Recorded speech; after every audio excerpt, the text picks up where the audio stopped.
concert like you did there. It was just so fucking cool. It was epic. You absolutely slayed it. I loved it. I talk about it all the time. I'm like, I brought Miley to Kosovo, and it was like the best. It's like one of my biggest achievements. I love it so much. So I want to talk about like watching. Let's just kind of jump in since we're starting talking about Kosovo. I kind of didn't really understand, like when I was there, I was like Googling you all the time, trying to figure out how you actually grew up. So like, did you go up in London and you went back and forth to Kosovo, or what was so I was born and raised in London, but my parents moved to Kosovo because of the war.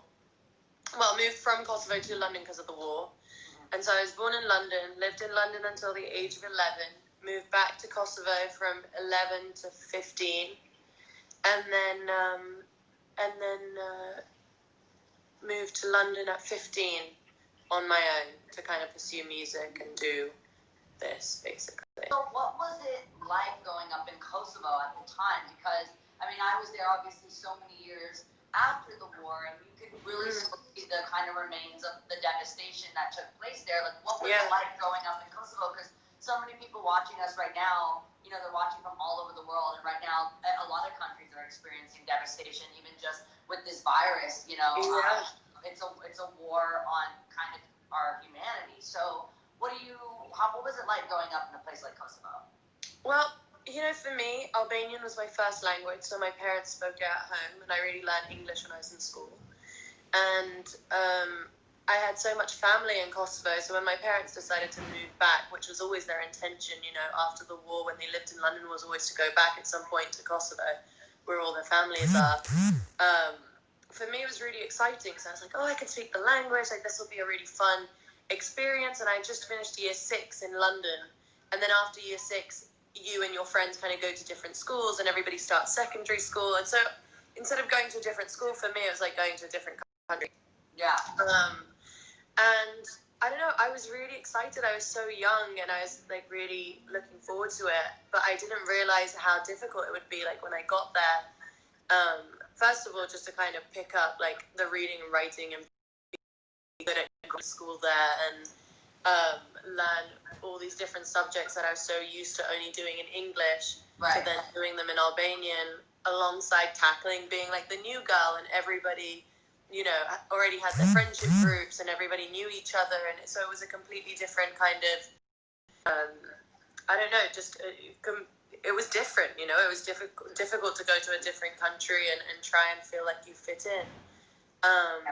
But, you know, while I was there, I made some amazing friends, and I learned even more history, you know, about the war and how much it had affected people. Because living in London, you know, I was, you know, I hadn't lived through it. I didn't really understand it. I knew what was going on, but because I personally, like my parents are the ones that fled the war, it was just, you know, I didn't quite understand it until I went to Kosovo and really understood like how many of my friends had struggled, you know, during the war, what their parents had done, where they had went. Like everybody tried to get out to different European cities to try and escape the war and then come back, and it's just I don't know, it was quite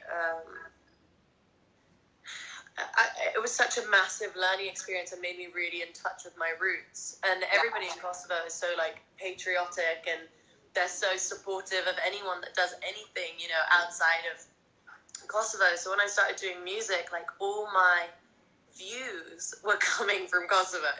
So I had like all these like crazy like view count on YouTube that only I could see where the views were coming from, but they were all from Kosovo, and it made me look really good at the time when I was just starting.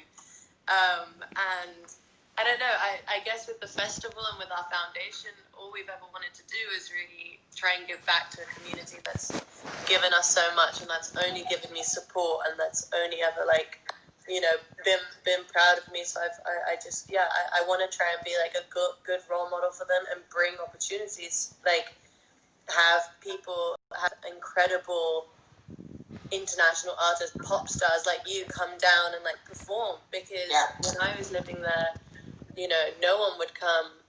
There would be no concerts really. There would be a few, but they're like, my first ever show was Method Man and Redman. When I was like 14, which was in Pristina, and it was because hip hop was so, like, people listened to hip hop so much in Kosovo. It was just a completely, it was just, I guess, different. And like, I wish when I was 11 to 15 that I saw some of my favorite like female artists, and so that's what I will try and do as I can at the festival, is try and get as many more women to come down and perform. So yeah. Well, you did like the best job of putting that together. And when I was there, I goes to your family. So did they always support your dreams and your goals of being in entertainment? Because it seems like my dad was so scared of the heartbreak that it would bring, because it's a dream that a lot of people have, and only a few get chosen. And so, how were they always supportive, or were they kind of nervous for you to do something that's just so? Yeah, when I moved to London on my own at 15, like, I was constantly trying to just get in the studio and write, and I was going to school at the same time. And when I decided to kind of take the year out, like once I finished all like my compulsory school and just focus on music, there was obviously that kind of thing where my parents were like, are you sure you don't want to go to university? Are you sure you can't do two things at once? Because trying to get into an industry where no one really kind of knows what to expect, or how any of this kind of works when you're just starting out, can be really daunting. And I just really had my heart set that I really wanted just to make music and wanted to tour and wanted to perform. And so I just persisted, and I chose not to go to university because I didn't even know how I would want to even study. And so